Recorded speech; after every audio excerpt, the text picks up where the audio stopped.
ao programa Hora do Estudo Bíblico, com o doutor e professor Lehmann Strauss. Este estudo é o resultado do tempo pessoal com o Senhor, da experiência de ministério pastoral e das conferências bíblicas do Dr. Lehmann Strauss, que nos instrui e encoraja com o ensino da Palavra de Deus. Agora com você, Hora do Estudo Bíblico, na apresentação de Aurélio Campos. Bem-vindos ao programa Hora de Estudo Bíblico. Hoje vamos começar uma nova série de estudos sobre os 10 mandamentos. Vamos orar pedindo a direção de Deus para este estudo. Pai amado, nós te agradecemos por nosso Salvador que nos amou e nos lavou dos nossos pecados com o seu próprio sangue. Agradecemos pela tua santa palavra, a Bíblia, que revela o grande plano de salvação. Agradecemos pelo Espírito Santo, nosso mestre e consolador. Senhor, somos profundamente gratos por todos os crentes com quem temos um precioso relacionamento. Agradecemos por todos os homens e mulheres, pelos jovens ao redor do mundo que conhecem o Senhor Jesus como seu Salvador pessoal. Eles formam o corpo de Cristo, a verdadeira igreja. E oramos, Pai, por eles, assim como eles oram por nós. Te pedimos que o Senhor esteja com cada ministro fiel que prega a tua palavra no poder do Espírito Santo para levar aos corações de muitas pessoas as bênçãos do Evangelho. Senhor, que este ministério seja para louvor e glória do teu nome. Nós oramos em nome de Jesus. Amém. Eu quero fazer uma introdução antes de começar esta nova série. Cerca de 1500 anos antes de Cristo nascer, Moisés, sob a direção de Deus, conduziu os israelitas, libertando-os da escravidão do Egito. Eles estavam indo para Canaã, a terra prometida, quando pararam para acampar ao pé do Monte Sinai. Era nesse lugar onde a multidão peregrina iria experimentar uma série de eventos e aprender lições que jamais esqueceriam. O Sinai representava um novo começo para Israel. Até este momento, Deus tinha mostrado constantemente sua graça e poder a favor do seu povo Israel. Ele derramou suas bênçãos incondicionalmente, independentemente de seus pecados e de seus fracassos. Mas apesar das demonstrações de amor de Deus, Israel murmurou e reclamou, desprezando a Deus e a Moisés. Este foi então o início de uma nova dispensação na vida da nação de Israel.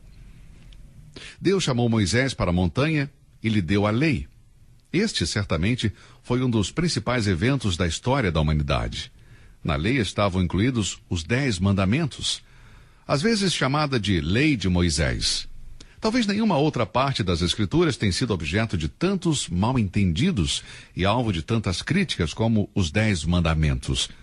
Alguns líderes religiosos os consideram a base para a salvação do homem, enquanto outros os excluem completamente sem dar valor a eles nesta era da graça. Tenho estudado estes dois pontos de vista extremos e creio que é necessário um estudo introdutório para apresentar o conceito bíblico da lei mosaica. Um exame cuidadoso da Bíblia mostra que o tempo está dividido em eras ou dispensações. Existem pelo menos 7 eras nas Escrituras. Creio que a Bíblia estabelece uma série de dispensações ou períodos de tempo. Eu sou um dispensacionalista. Vamos ver 7 dispensações do nosso estudo introdutório sobre os 10 mandamentos. Estas 7 dispensações estão claramente delineadas na Bíblia. As 4 primeiras ocupam um pequeno espaço no registro bíblico. Elas estão no livro de Gênesis e nos primeiros 18 capítulos do livro de Êxodo. Tudo que está registrado aqui entre Êxodo capítulo 19 e Apocalipse capítulo 20 refere-se às últimas 3 dispensações, e quero começar com elas agora, assim como nós as encontramos na Bíblia. Primeiro, temos a dispensação da lei de Moisés. Anote aí. Este período começa quando a lei é dada no Sinai e termina com a morte de Cristo na cruz do Calvário. Esta dispensação foi antes do nosso tempo, está localizada no passado. Em segundo lugar, temos a dispensação da graça. Vai anotando. Esta é a era atual, a qual vivemos agora. Ela teve seu início com o sacrifício de Cristo na cruz e terminará com a segunda vinda do nosso Senhor Jesus Cristo. Depois nós temos a terceira dispensação, a dispensação do reino. A era do reino de Cristo na terra corresponde ao futuro, vai durar 1000 anos e está limitada, por um lado, pela segunda vinda de Cristo, para levar seu trono em Jerusalém, e de outro, com a criação de novos céus e nova terra, de acordo com Apocalipse 21, versículo 1. O Dr. Lois Perry Schaeffer disse que o reconhecimento do caráter essencial de cada uma dessas eras é a chave para a compreensão do governo divino em todas as eras. É comum confundir as características dessas 3 eras e as formas de governo de Deus em cada uma delas, e sem dúvida, este é o maior erro no qual muitos estudantes devotos da Bíblia caem. Agora precisamos ter em mente que a dispensação da lei é dividida da era da graça pela morte de Jesus Cristo. A separação da dispensação anterior da dispensação presente é apresentada por João Batista em João, capítulo 1, versículo 17. Porque a lei foi dada por Moisés, a graça e a verdade vieram por Jesus Cristo. A lei tem seu começo no Monte Sinai, e até aquele momento nunca havia sido revelada nem imposta a outras pessoas. Sabemos que havia pecado no mundo antes da lei ser dada e que o homem morreu como resultado do seu pecado.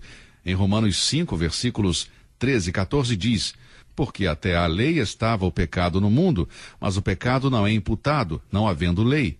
No entanto, a morte reinou desde Adão até Moisés, até aqueles que não tinham pecado, à semelhança da transgressão de Adão. Mas no tempo de Adão até Moisés, não há nenhuma referência sobre as leis do Sinai. A lei foi primeiramente dada a Israel como nação. Vamos ler alguns versículos que mostram que a lei foi dada ao povo de Israel. Deuteronômio, capítulo 4, versículos 1 e 8. Agora, pois, ó Israel, ouve os estatutos e os juízos que eu vos ensino. Que grande nação tem estatutos e juízos tão justos como toda esta lei que hoje ponho diante de ti. O que Moisés está dizendo aqui? Simplesmente está relembrando as palavras que Deus havia dito. E nessa declaração Deus está dizendo explicitamente que ele deu a lei para Israel. Em Deuteronômio capítulo 5, versículo 1, nós lemos: E chamou Moisés a todo Israel e disse-lhes: Ouve, ó Israel, os estatutos e juízos que hoje vos falo aos ouvidos, e aprendê-lo-eis e guardá-lo-eis para os cumprir. Novamente em Marcos capítulo 12, versículo 29 diz: E Jesus respondeu-lhe: O primeiro de todos os mandamentos é: Ouve Israel, o Senhor nosso Deus é o único Senhor. Cristo disse claramente que a lei foi dada para Israel. Em Romanos capítulo 9, versículo 4, Paulo escreve por inspiração do Espírito Santo, que são israelitas, dos quais é a adoção de filhos e a glória e as alianças e a lei e o culto e as promessas. Portanto, vemos que a lei do Sinai tem uma incidência direta sobre a nação judaica, mas não sobre os cristãos. Lembre-se que havia pessoas na terra no período entre Adão e Moisés, muito antes da lei ter sido dada. Portanto, se a lei não havia sido dada até o tempo de Moisés, então ela poderia influenciar as pessoas que viveram antes do tempo de Moisés? Claro que não. Romanos capítulo 6, versículo 14 diz aos cristãos: Pois não estáis debaixo da lei, mas debaixo da graça. Romanos 2,14 diz claramente que os gentios não têm a lei. Com certeza, amigo, a lei foi dada especificamente à nação de Israel. Agora, em segundo lugar, podemos dizer que a lei não foi um pacto permanente, mas temporário, relacionado ao povo judeu. Deus nunca teve a intenção de que a lei fosse permanente. A lei do Sinai foi um pacto temporário, dado com propósitos temporários. A lei como dispensação terminou após a morte de Cristo. Agora, esta não é a minha opinião, mas é o ensino claro da palavra de Deus. 430 anos antes da lei ser dada, Deus fez uma aliança com Abraão. Ele prometeu a Abraão uma semente, por meio da qual a salvação viria. Encontramos esta aliança em Gênesis, capítulo 12, versículo 3, e novamente em Gênesis 22, 18. Sabemos que a semente prometida era o próprio Senhor Jesus Cristo. Por quê? Bom, porque a bênção de Abraão viria aos gentios através de Cristo, conforme Gálatas 3, 14. Agora lembre-se que Abraão viveu antes da lei e da semente de Deus, o próprio Cristo, trazer bênção para o mundo inteiro, incluindo os gentios. Em Gálatas 3,16, Paulo escreveu: Ora, as promessas foram feitas a Abraão e à sua descendência. Não diz, e as descendências como falando de muitas, mas como uma só, e a tua descendência, que é Cristo. A promessa de Deus dada para Abraão era permanente e não admitia nenhuma mudança. A lei mosaica não afetava de maneira nenhuma a promessa feita a Abraão. Foi uma promessa incondicional que não seria cumprida antes da lei ser dada. Ela foi cumprida em Cristo. Não havia nenhuma condição de obediência a nenhuma lei na promessa feita a Abraão. Era um presente da graça.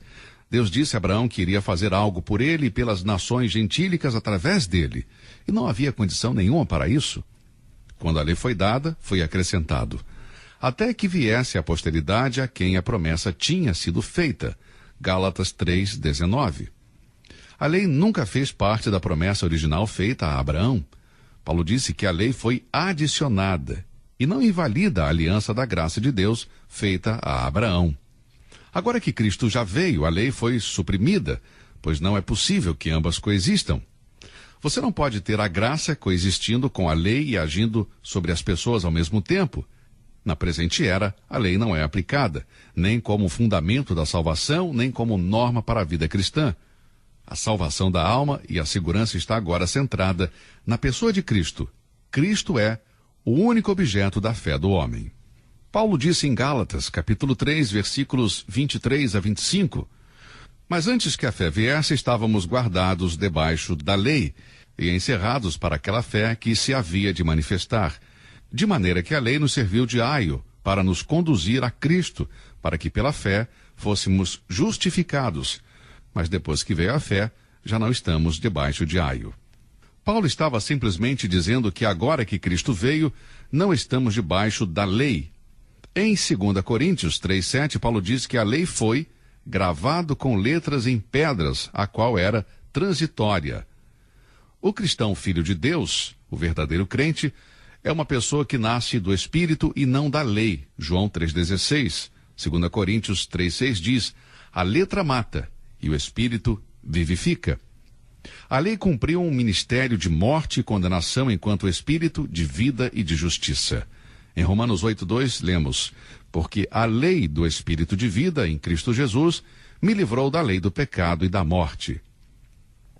Os cristãos também são guiados pelo Espírito de Deus. Romanos 8,14 diz: porque todos os que são guiados pelo Espírito de Deus, esses são filhos de Deus. Paulo conclui em Gálatas 5,18: mas, se sois guiados pelo Espírito, não estáis debaixo da lei. Na sua carne desfez a inimizade, isto é, a lei dos mandamentos que consistia em ordenanças. Efésios 2,15.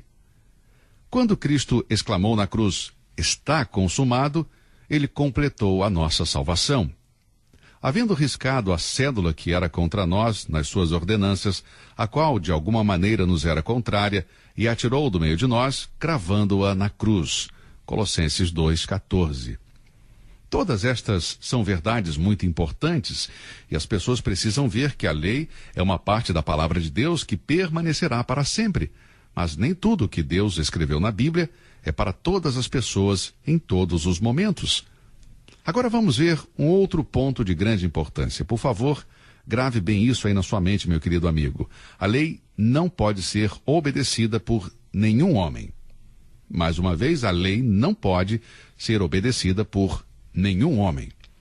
Nenhuma pessoa que já viveu na terra, ou que está vivendo agora, ou que vai viver, guardou a lei de Deus perfeitamente, exceto o Senhor Jesus Cristo. É muito importante que o homem veja a si mesmo da maneira que Deus descreve em sua palavra. A maioria de nós mostra os seus pontos fortes. Buscamos a bondade em nós mesmos e nos consolamos dizendo que há algo de bom mesmo no pior de nós. Mas o que Deus diz em sua palavra? Vamos ver em Gênesis 8:21. Porque a imaginação do coração do homem é má desde sua meninice. Você não precisa ensinar uma criança a mentir ou roubar. Você não matricula seu filho em uma escola especial onde ensinam a fazer coisas más? A intenção do coração das crianças é má. Eles são capazes de inventar uma mentira ou roubar ou o que for. Não é necessário que você ensine. Eles não possuem uma bondade inerente. Vamos ler Salmos 14, versículos 2 e 3. O Senhor olhou desde os céus para os filhos dos homens, para ver se havia algum que tivesse entendimento e buscasse a Deus. Depois chegou a esta conclusão, preste bem atenção. Desviaram-se todos e juntamente se fizeram imundos. Não há quem faça o bem, não há sequer um. Isaías 64:6 diz: mas todos nós somos como o imundo, e todas as nossas justiças como o trapo da imundícia.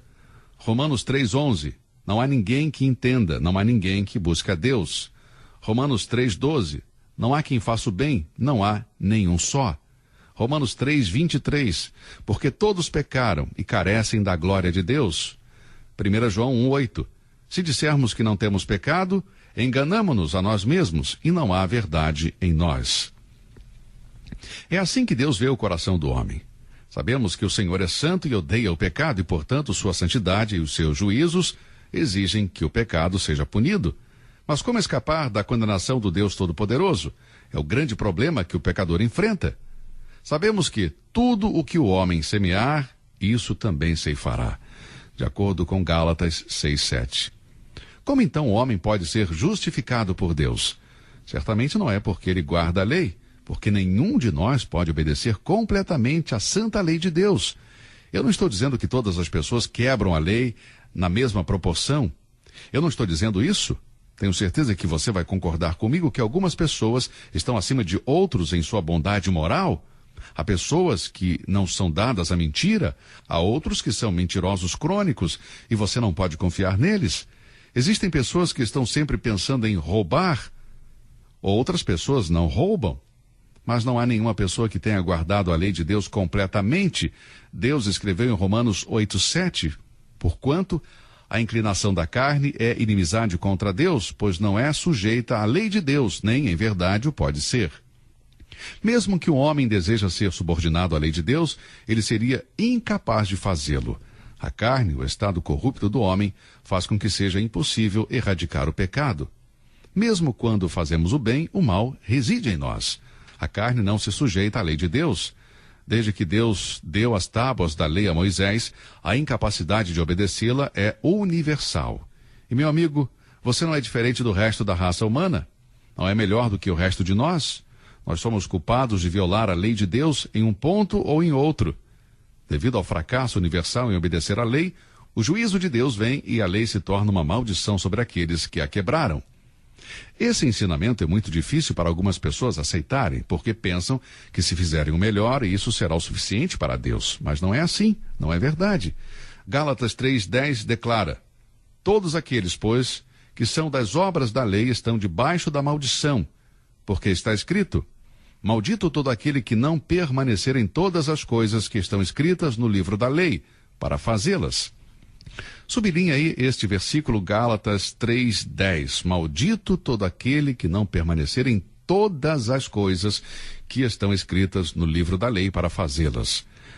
O apóstolo Paulo pegou este versículo de Deuteronômio, capítulo 27, versículo 26, e ele simplesmente significa que a lei nunca ofereceu uma recompensa por guardar parte dela, mas sempre impôs uma punição por quebrar qualquer parte dela. A lei exige perfeição absoluta. Nunca exigiu que alguém fizesse o melhor que pudesse. Esta é a filosofia do homem, não a filosofia de Deus.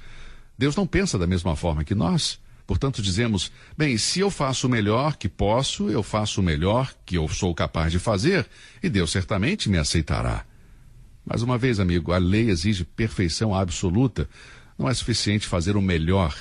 Em Gálatas 5:3, Paulo escreveu: e de novo protesto a todo homem que se deixa circuncidar, que está obrigado a guardar toda a lei. O apóstolo Tiago escreveu estas palavras: porque qualquer que guardar toda a lei e tropeçar em um só ponto, tornou-se culpado de todos. Tiago 2:10. Agora, amigo, estas são palavras duras para qualquer um de nós. Há muitas pessoas em diferentes igrejas que são ensinadas a obedecer à lei. Eles dizem que Deus lhes dará uma recompensa por fazer o melhor que podem. Isso é mentira. A Bíblia não ensina assim. A Bíblia ensina que a lei é uma unidade e qualquer pessoa que violar um ponto da lei é culpado diante de Deus. Vemos que o propósito da lei nunca foi salvar as pessoas, ela foi dada simplesmente para revelar o nosso pecado, foi dada para mostrar como os nossos corações são sujos, como estamos longe de Deus, como caímos rapidamente dos padrões de santidade e de justiça que Deus estabeleceu. Bom, vamos terminar o nosso estudo neste ponto, porque o nosso tempo está acabando. Vamos continuar no nosso próximo programa para depois nos dedicarmos totalmente a ensinar cada um dos 10 mandamentos. Muito obrigado por ouvir o estudo de hoje. Que Deus o abençoe e até o nosso próximo encontro. Você ouviu Hora do Estudo Bíblico com o professor e doutor Lehmann Strauss, na apresentação de Aurélio Campos. Se você deseja ouvir novamente esta mensagem, visite a nossa página na internet www.bbnradio.org. Fica o convite para você nos acompanhar amanhã, neste mesmo horário, aqui na BBN. Hora do Estudo Bíblico é uma produção da BBN.